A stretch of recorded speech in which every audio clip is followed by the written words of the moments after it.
Hello guys, welcome to our channel six alliance में आपका बहुत बहुत स्वागत है। और आज हम भारतीय संविधान की सीरीज के तहत वो महत्वपूर्ण प्रश्नोत्तरी की सीरीज को कंटिन्यू रखेंगे। और पिछले कुछ सीरीज में हमने वो महत्वपूर्ण प्रश्न कवर कर लिए जो कि मूल अधिकार तथा अन्य टॉपिक से जितने भी संबंधित थे। और इसमें जो भी हम महत्वपूर्ण प्रश्न करते हैं वो आगामी प्रतियोगिता परीक्षाओं के दृष्टिकोण से महत्वपूर्ण है। और इसमें से कुछ संभावित प्रश्न हैं जो कि आगामी प्रतियोगिता परीक्षाओं में आ सकते हैं। तो इस क्लास को होपफुली आप बहुत पसंद कर रहे होंगे। अगर कोई भी डाउट हो तो आप कमेंट बॉक्स में मेंशन कर सकते हैं। अगर आपने अभी तक हमारा चैनल सब्सक्राइब नहीं किया तो प्लीज़ सब्सक्राइब कर लीजिए और ज़्यादा से ज़्यादा दोस्तों के साथ शेयर करें। और आज हम मूल अधिकारों से संबंधित कुछ और महत्वपूर्ण तथ्य देखेंगे और कुछ महत्वपूर्ण प्रश्नों को है हल करने की कोशिश करेंगे, जिसमें से ज़्यादा है वो हम तथ्य इकट्ठे कर सकें जो कि परीक्षा के दृष्टिकोण से वो महत्वपूर्ण होंगे। तो सेशन स्टार्ट करने से पहले हम देख लेते हैं कि हमारे यूट्यूब पे कौन कौन से सेशन होते हैं। तो सबसे पहले बात की जाए तो डेली करंट अफेयर का सेशन होता है जो कि एमसीक्यू बेस्ड होता है, ये सुबह 5 बजे होता है। और डेली करंट अफेयर का सेशन जो कि डिस्क्रिप्टिव होता है ये सुबह 6 बजे होता है। पॉलिटी का कोर्स हमारा है वो अल्टरनेटिव डेज पे चलता है, ट्यूसडे, थर्सडे और सैटरडे को सुबह 9 बजे होता है। और वीकली एमसीक्यू रिवीजन जो कि प्रत्येक संडे को है वो दोपहर 12 बजे होता है। इसमें पूरे सप्ताह के करंट अफेयर को आधार बनाते हुए कुछ महत्वपूर्ण प्रश्नों का संकलन करके उसका है वो रिवाइज करवाया जाता है। और मंडे टू सैटरडे हमारा है वो सामान्य हिंदी का भी सेशन होता है जो कि दोपहर को 12 बजे होता है। तो आज स्टार्ट करते हैं मूल अधिकार से संबंधित कुछ अन्य महत्वपूर्ण प्रश्न। तो सबसे पहले बात की जाए, इसमें ये पूछा गया कि असत्य कथनों का है वो चयन करना है। ठीक है, तो ये स्टेटमेंट वाले क्वेश्चन अभी है वो आने लगे हैं एग्जाम्स में, क्योंकि जैसे जैसे है वो कंपटीशन का लेवल हाई होता जा रहा है तो प्रश्नों का भी है वो लेवल अप हो गया है। तो पहला स्टेटमेंट इसमें दिया गया अनुच्छेद 15, ठीक है, के तहत सभी व्यक्तियों को के मध्य धर्म, मूलवंश, जाति, लिंग और जन्म स्थान के आधार पर है वो भेदभाव नहीं किया जाएगा। ठीक है। दूसरा स्टेटमेंट है अनुच्छेद 16 के तहत सभी नागरिकों को लोक नियोजन में है वो अवसर की समानता होगी। अब यहाँ पे एक चीज काम करेगी, वो करेगी कीवर्ड। ठीक है, जब तक है वो कीवर्ड यानी एक शब्द से है वो पूरे वाक्य का है वो अर्थ बदल जाएगा। तो वो कौन सा है? दूसरा स्टेटमेंट हम ध्यान से देखते हैं कि अनुच्छेद 16 के तहत सभी नागरिकों को लोक नियोजन में अवसर की समानता होगी। तो ये स्टेटमेंट है वो सही है। ठीक है, सभी नागरिकों को लोक नियोजन अवसर की समानता होगी, आर्टिकल 16। लेकिन आर्टिकल 15 में एक जगह ध्यान रखना है, एक कीवर्ड दिया उसके आधार पर ये स्टेटमेंट है वो गलत हो गया है। वो दिया गया है व्यक्तियों। ठीक है, यहाँ पे व्यक्तियों नहीं आएगा बल्कि नागरिक आएगा। ठीक है, यहाँ पे नागरिक होता तो ये स्टेटमेंट है वो सही होता। अगर नागरिक होता, ठीक है, तो ये स्टेटमेंट सही होता, क्योंकि आर्टिकल 15, 16, 19, 29 और 30 ये केवल भारतीय नागरिकों को ही प्राप्त है, गैर नागरिकों को प्राप्त नहीं है। क्योंकि व्यक्ति शब्द में नागरिक प्लस गैर नागरिक दोनों शामिल होते हैं। ठीक है, अगर व्यक्ति शब्द आ गया उसका मतलब तो फिर वो गैर नागरिक में भी हो गया। लेकिन अनुच्छेद 15 गैर नागरिकों के लिए नहीं है, वो केवल और केवल भारतीय नागरिकों के लिए प्राप्त है। इसी आधार पर है वो अनुच्छेद 15 है वो यहाँ पे हमारा स्टेटमेंट है वो रॉन्ग हो जाता है। तो क्वेश्चन में पूछा गया था कि असत्य कथन का चुनाव करना है, तो असत्य कथन केवल एक होगा, केवल एक होगा। क्योंकि यहाँ पे स्टेटमेंट सही था, नागरिक लिखा हो तो कोई इश्यू नहीं था, लेकिन यहाँ पे व्यक्ति शब्द इसके आधार पूरा स्टेटमेंट ही रॉन्ग हो गया। तो यहाँ पे इस प्रकार की ध्यान रखना है कि कौन सा वहाँ पे शब्द कौन सा लिखा है उस पर है वो ज़्यादा जोर देना है, क्योंकि एक शब्द से पूरा स्टेटमेंट ही रॉन्ग हो जाता है। क्योंकि ज़्यादातर एग्जाम्स में इतना प्रेशर रहता है कि हम व्यक्ति शब्द या नागरिक शब्द ढंग से देख नहीं पाते, और पीछे का वैसे भी सही है धर्म, मूलवंश, जाति, लिंग, जन्म स्थान। लेकिन एक यहाँ से प्रश्न और उठता है, जो धर्म, मूलवंश, जाति, लिंग और जन्म स्थान लिखा है इसको 16 से इंटर रिलेट करके इसमें कुछ और चेंजेस कर सकते हैं। ठीक है, जन्म स्थान के स्थान पर मान लो लिख दिया निवास स्थान और वंश क्रम भी डाल दिया मूलवंश की जगह, तो भी गलत हो जाएगा। ठीक है, इसका मैं एक बार दिखा देता हूँ कि किस आधार पर इसमें वो अलग होंगे। तो इसका है वो सही उत्तर हो जाएगा केवल एक। ठीक है, अब बात करते हैं आर्टिकल 15। ठीक है, तो आर्टिकल 15 को कैसे लिखना है, जैसे यहाँ पे लिखा गया था वैसे वैसे लिखना है। अनुच्छेद 15 सभी नागरिकों के मध्य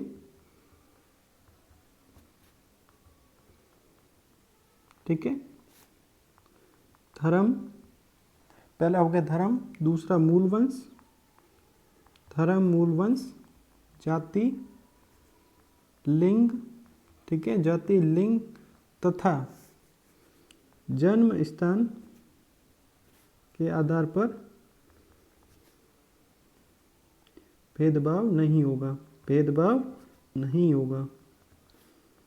ठीक है, तो ये है हमारा आर्टिकल 15। ठीक है, तो यहाँ पे चीज़ है वो ध्यान में रखनी। अब यही का यही आएगा, ये पांचों तो रिपीट होंगे आर्टिकल 16 में, लेकिन दो एक्स्ट्रा और जुड़ जाएंगे, उसके आधार पर आर्टिकल 16 की परिभाषा है वो अलग हो जाएगी। आर्टिकल 16, ठीक है, लोक नियोजन में अवसर की समानता, लोक नियोजन में अवसर की समानता। अब भेदभाव नहीं, भेदभाव नहीं, किन आधारों पर है वो भेदभाव नहीं होगा। तो 5 तो वही है जो 15 में थे, धर्म, मूल वंश, जाति, लिंग, ठीक है, धर्म, मूल वंश, जाति, लिंग, ठीक है, और यहाँ पे निवास स्थान, ठीक है, उद्भव या वंशक्रम, उद्भव या वंशक्रम। ठीक है, ये है दो अलग वर्ड है, इसका है वो ध्यान में रखना है। यहाँ पे मान लीजिए 15 आर्टिकल लिख तो रहा है, लेकिन वहाँ पे जन्म स्थान के स्थान पर यहाँ से उठा के निवास स्थान को वहाँ पे रख दें तो स्टेटमेंट तो भी रॉन्ग हो जाएगा। तो इन दो आर्टिकल्स का बेसिकली अच्छे से ध्यान रखना है, आर्टिकल 15, 16। ठीक है, इसके साथ साथ में दो आर्टिकल और आएंगे जिसमें इससे संबंधित जो भेदभाव के आधार कौन से, तो 29, 30 वहाँ पे भी है वो कन्फ्यूजन होगा, लेकिन वो भी आगे मैं डाउट क्लियर कर दूंगा उसका। लेकिन यहाँ पे ध्यान रखना है कि 15 और 16 में कितना माइनर डिफरेंस है, उससे भी है वो क्वेश्चन रॉन्ग हो सकता है, तो उसका है वो ध्यान में रखना है। तो पहले प्रश्न का उत्तर हो गया केवल 1। ठीक है, अब हम दूसरा प्रश्न देखते हैं। निम्नलिखित में से कौन से मूल अधिकार किसी भी परिस्थिति में निलंबित नहीं किए जा सकते। ठीक है, किसी भी परिस्थिति में निलंबित नहीं किए जा सकते। पहला देखते हैं 20 क्या है, तो 20 है दोष सिद्धि संरक्षण, दोष सिद्धि संरक्षण, और 21 है प्राण व दैहिक स्वतंत्रता, प्राण व दैहिक स्वतंत्रता। ठीक है, अब यहाँ पे बात की जाए, एक अमेंडमेंट हुआ था 44वां अमेंडमेंट, जिसके तहत ये कहा गया था कि आर्टिकल 20 और 21, आर्टिकल 20 और 21 किसी भी परिस्थिति में है वो निलंबित नहीं किए जा सकते हैं, भले ही वो आपातकाल क्यों ही न लगा हो, भले ही 352 हो, 356 हो, 360 हो, या मेनली 352 यानी राष्ट्रीय आपातकाल की स्थिति भी क्यों न हो, किसी भी परिस्थिति में वो अनुच्छेद 20 और 21 है वो निलंबित नहीं किए जा सकते। इसका उत्तर होगा सी, स होगा कि 20 और 21 किसी भी परिस्थिति में निलंबित नहीं होंगे। अब बात करते हैं आर्टिकल 20। ठीक है, आर्टिकल 20 है दोष सिद्धि संरक्षण।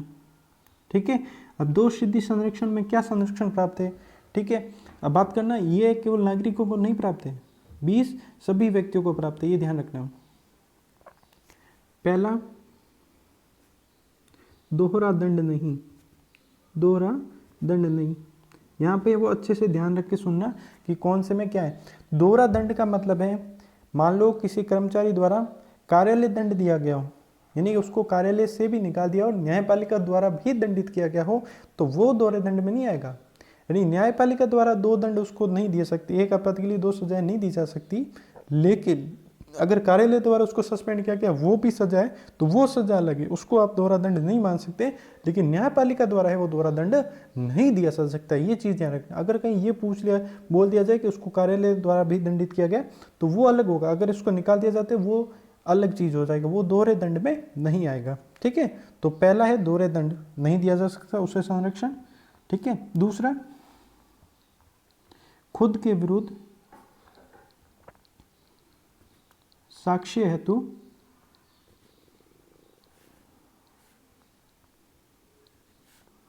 बाध्य नहीं कर सकते, यानी किसी भी व्यक्ति को खुद के विरुद्ध आप साक्ष्य देने के लिए वो बाधित नहीं कर सकते, बाध्य नहीं कर सकते। ठीक है, कि कोई व्यक्ति है वो खुद के विरुद्ध साक्ष्य प्रस्तुत करे ही करे, वैसा आप नहीं कर सकते। ठीक है, वैसा नहीं कर सकते, ये चीज़ इसमें है वो संरक्षण के तौर पे दी गई है। तीसरा भूतलक्षी,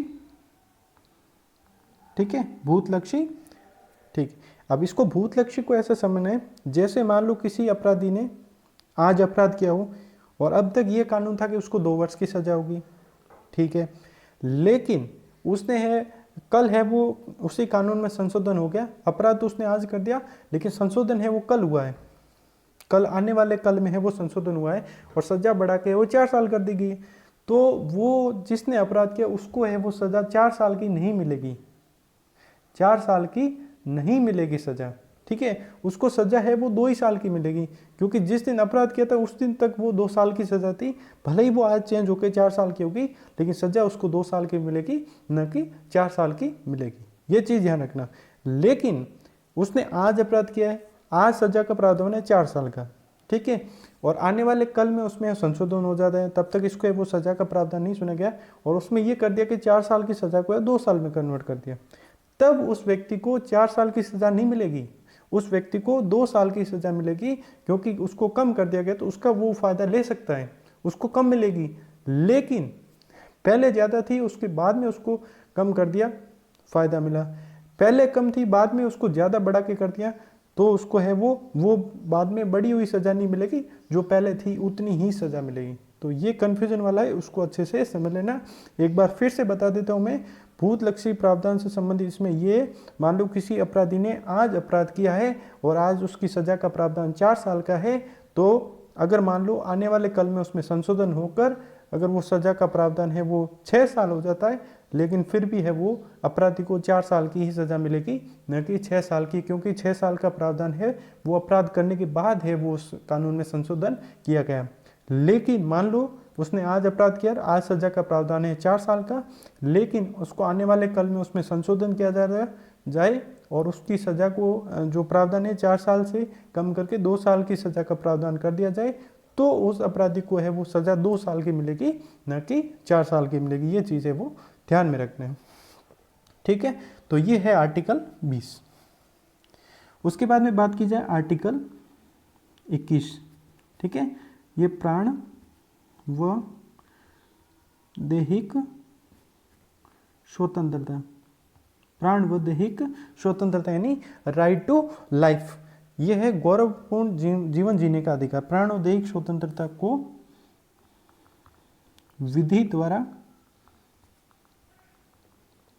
स्थापित प्रक्रिया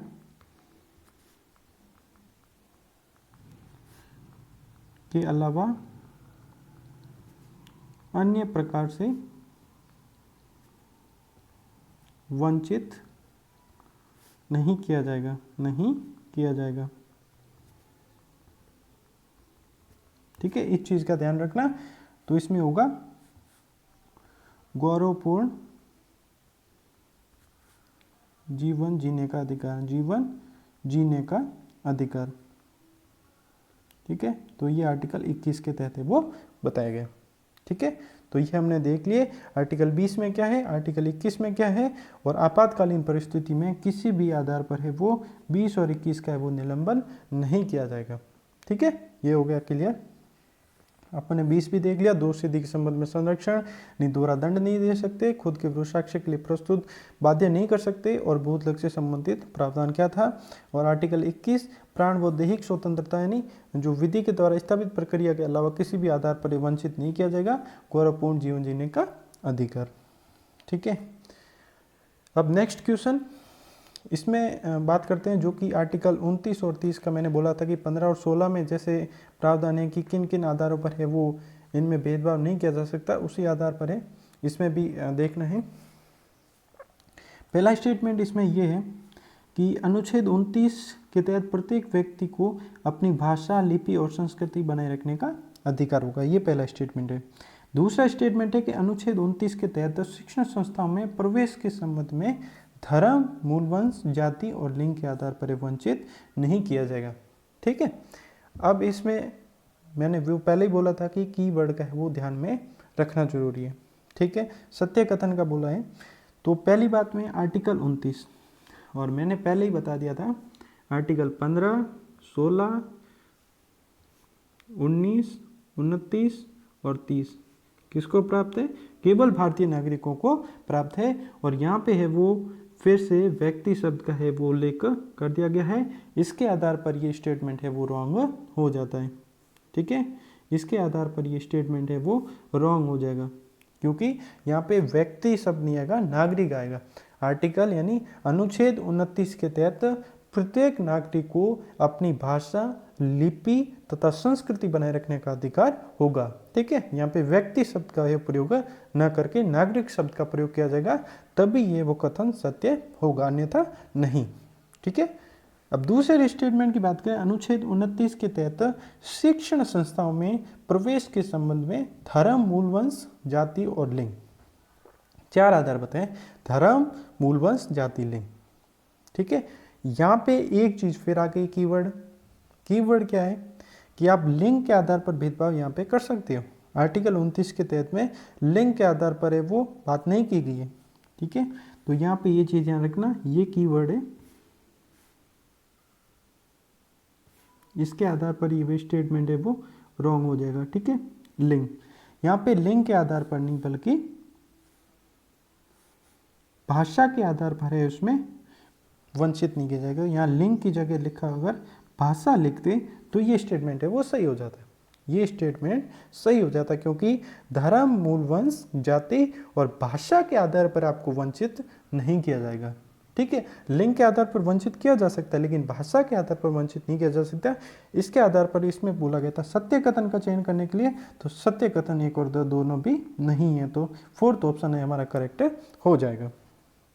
4th ऑप्शन करेक्ट हो जाएगा। और एक चीज ध्यान रखना, भारतीय अधिकारों को मैंने कई बार बता दिया, भारतीय नागरिकों को कौन कौन से मूल अधिकार प्रदान किए गए, तो 15, 16, 19, 29 और 30। ठीक है, अब बात करते हैं, एक बार इसको लिख देते हैं, आर्टिकल 29। ठीक है, आर्टिकल 29, प्रत्येक नागरिक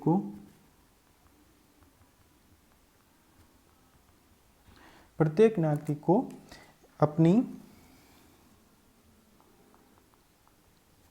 भाषा, ठीक है, लिपि या संस्कृति को बनाए रखने का अधिकार है, बनाए रखने का अधिकार है। ये बेसिकली है वो अल्पसंख्यक वर्गों के हितों से संरक्षण के संबंध में है। ठीक है, अब दूसरा स्टेटमेंट हमने देख लेते हैं कि दूसरा स्टेटमेंट हमने ये देखा था कि इसमें है वो कौन सा होगा, जो शिक्षण संस्थाओं प्रवेश में धर्म, मूल वंश, जाति और भाषा है। यहाँ पे है वो ये ध्यान रखना है, मैंने पहले बताया था कि 15 और 16 में भी यही कन्फ्यूजन होता है कि जो धर्म, मूल वंश वाले, और यहाँ पे भाषा होगा। अगर लिंग आ जाए यहाँ पे गलत होगा, जाति, मूल वंश और धर्म, ये ध्यान रखना है इन चीज़ को, ये माइनर फैक्ट है, वहाँ से है वो क्वेश्चन पुट हो जाता है। ठीक है, तो होपफुली ये सारे अच्छे से समझ में आ गए होंगे और पिछले सारे लेक्चर भी आपको अच्छे से समझ में आ रहे होंगे। अब देख लेते हैं हमारे यूट्यूब पे सेशन कौन से हैं। तो डेली करंट अफेयर का सेशन होता है जो एमसीक्यू बेस्ड होता है, ये सुबह 5 बजे होता है। डेली करंट अफेयर का सेशन होता है जो कि डिस्क्रिप्टिव होता है, ये सुबह 6 बजे होता है। पॉलिटी के लेक्चर हमारे अल्टरनेटिव डेज पे चलते हैं, ट्यूसडे, थर्सडे और सैटरडे को सुबह 9 बजे। वीकली एमसीक्यू रिवीजन होता है, ये सप्ताह के जितने भी करंट अफेयर होते हैं उसके आधार पर है हम कुछ महत्वपूर्ण प्रश्नों का संकलन करके रविवार को दोपहर 12 बजे इसका है वो रिवीजन करवाते हैं, जिससे कि आपका पूरे हफ्ते का करंट अफेयर एक ही दिन में कवर हो जाता है। और मंडे टू सैटरडे हमारा जो सामान्य हिंदी की सीरीज भी चलती है। ठीक है, अगर आपने अभी तक हमारा चैनल सब्सक्राइब नहीं किया तो प्लीज़ सब्सक्राइब कर लीजिए और ज़्यादा से ज़्यादा दोस्तों के साथ शेयर करें। अगर आपका कोई भी सुझाव हो तो आप कमेंट बॉक्स में मेंशन कर सकते हैं। आप हमें इंस्टाग्राम पे फॉलो कर सकते हैं, फेसबुक पेज पे फॉलो कर सकते हैं और टेलीग्राम पे फॉलो कर सकते हैं। Thank you for watching.